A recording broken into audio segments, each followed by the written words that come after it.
Hi friends, welcome back to our read aloud time of Stuart Little.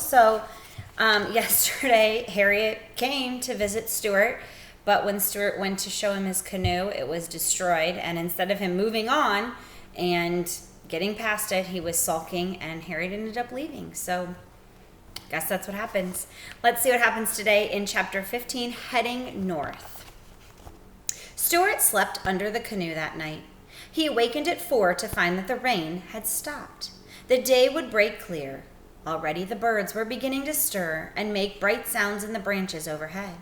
Stuart never let a bird pass without looking to see if it was Margalo.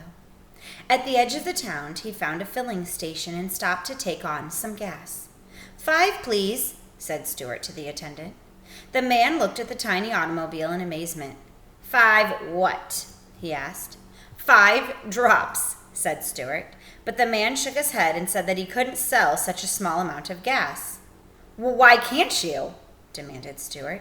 You need money and I need gas. Why can't we work something out between us? The filling station man went inside and came back with a medicine dropper. Stuart unscrewed the cap of the tank and the man put in 5 drops of gasoline. I've never done anything like this before, he said. Better look at the oil, too, said Stuart. After everything had been checked and the money had been paid, Stuart climbed in and started the engine and drove out onto the highway. The sky was growing brighter, and along the river the mist of morning hung in the early light. The village was still asleep. Stuart's car purred along smoothly. Stuart felt refreshed and glad to be on the move again. Here he is at the filling station. Half a mile out of town, the road forked. One road seemed to go off toward the west. The other road continued north. Stuart drew up to the side of the northbound road and got out to look the situation over. To his surprise, he discovered that there was a man sitting in the ditch leaning against a signpost. The man wore spurs on his legs. He also wore a heavy leather belt, and Stuart realized that he must be a repairman for the telephone company.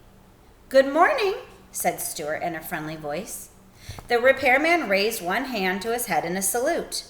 Stuart sat down in the ditch beside him and breathed deeply of the fresh, sweet air. It's going to be a fine day, he observed. Yes, agreed the repairman. A fine day. I'm looking forward to climbing my poles. There he is. I wish you fair skies and a tight grip, said Stuart. By the way, do you ever see any birds at the top of your poles?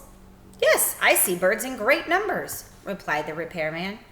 Well, if you ever run across a bird named Margalo, said Stuart, I'd appreciate it if you would drop me a line. Here's my card. Describe the bird, said the repairman, taking out a pad and pencil. Brown, said Stuart. Brown with a streak of yellow on her breast. Know where she comes from? Asked the man. She comes from fields once tall with wheat, from pastures deep in fern and thistle. She comes from vales of meadow sweet, and she loves to whistle. The repairman wrote it all down briefly. Fields, wheat, pastures, fern, and thistle. Vales, meadow sweet, enjoying whistling. Then he put the pad back in his pocket and tucked Stuart's card away in his wallet. Well, I'll keep my eyes open, he promised. Stuart thanked him. They sat there for a while in silence. Then the man spoke. Which direction are you headed? He asked. North, said Stuart. Oh, north is nice, said the repairman. I've always enjoyed going north. Of course, southwest is a fine direction, too. Yes, I suppose it is, said Stuart thoughtfully. And there's east, continued the repairman. I once had an interesting experience on an easterly course. Do you want me to tell you about it? No, thanks, said Stuart. The repairman seemed disappointed, but he kept right on talking.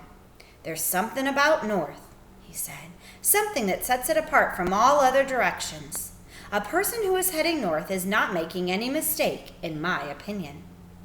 That's the way I look at it, said Stuart. I'd rather expect that from now on. I shall be traveling north until the end of my days. Worse things than that could happen to a person, said the repairman. Yes, I know, answered Stuart. Following a broken telephone line north, I have come upon some wonderful places. continued the repairman. Swamps where cedars grow and turtles wait on logs, but not for anything in particular. Fields bordered with crooked fences broken by years of standing still. Orchids so old they have forgotten where the farmhouse is. In the north, I have eaten my lunch in pastures rank with ferns and junipers, all under fair skies with the wind blowing. My business has taken me into spruce woods on winter nights where the snow lay deep and soft, a perfect place for a carnival of rabbits. I have sat at peace on the freight platforms of railroad junctions in the north, in the warm hours and with the warm smells. I know fresh lakes in the north, undisturbed except by fish and hawk, and of course by the telephone company, which has to follow its nose. I know all these places well. They are a long way from here, don't forget that. And a person who is looking for something doesn't travel very fast.